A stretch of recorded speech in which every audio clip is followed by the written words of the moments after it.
ক্ষমতাচ্যুত হওয়ার পর নীরবতা ভেঙেছেন সাবেক প্রধানমন্ত্রী ও আওয়ামী লীগের সভাপতি শেখ হাসিনা। ছাত্র জনতার ব্যাপক বিক্ষোভের মুখে প্রধানমন্ত্রীর পদ থেকে পদত্যাগ করে ভারতে পালিয়ে যাওয়া শেখ হাসিনা তাকে ক্ষমতাচ্যুত করার জন্য যুক্তরাষ্ট্রের মতো বিদেশি শক্তিকে দায়ী করেছেন। দলের নেতাকর্মীদের উদ্দেশ্যে দেয়া এক বার্তায় তিনি এই অভিযোগ করেছেন বলে জানানো হয়েছে। রোববার এক প্রতিবেদনে এই তথ্য জানিয়েছে ভারতীয় সংবাদ মাধ্যম দ্য প্রিন্ট। সংবাদ মাধ্যমটি বলছে, বাংলাদেশের সাবেক প্রধানমন্ত্রী শেখ হাসিনা বর্তমানে ভারতে আশ্রয় নিয়েছেন এবং তাকে ক্ষমতাচ্যুত করার পেছনে যুক্তরাষ্ট্রের মতো বিদেশি শক্তিকে অভিযুক্ত করে নিজের নীরবতা ভেঙেছেন। ভারত সরকার বাংলাদেশের রাজনৈতিক সংকটের পেছনে বিদেশিদের হাত থাকার সম্ভাবনা নিয়ে কথা বলার কয়েকদিন পরই এই অভিযোগ সামনে এলো। দ্য প্রিন্ট বলছে, শনিবার আওয়ামী লীগ সমর্থকদের কাছে একটি বার্তা পাঠিয়েছেন শেখ হাসিনা।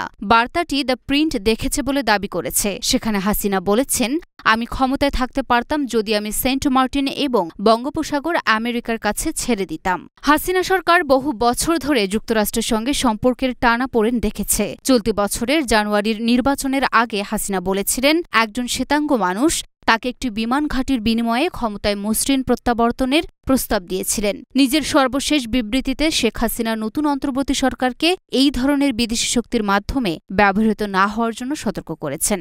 মূলত ছাত্র জনতার কয়েক সপ্তাহব্যাপী ব্যাপক বিক্ষোভের পর শেখ হাসিনা পদত্যাগ করে ভারতে পালিয়ে যান।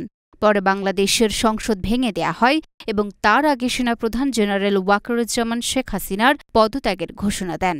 এদিকে দলীয় সমর্থক ও নেতাকর্মীদের উদ্দেশ্যে দেয়া বার্তায় শেখ হাসিনা দেশে ফিরে আসার অঙ্গীকার করেছেন। একই সঙ্গে নিজের পরাজয় মেনে নিয়েছেন তিনি। হাসিনা বলেন, আমি শীঘ্রই ফিরে আসব ইনশাল্লাহ। পরাজয় আমার, কিন্তু জয়ী হয়েছে বাংলাদেশের জনগণ। লুনা আফরোজ নিপা, ঢাকা পোস্ট।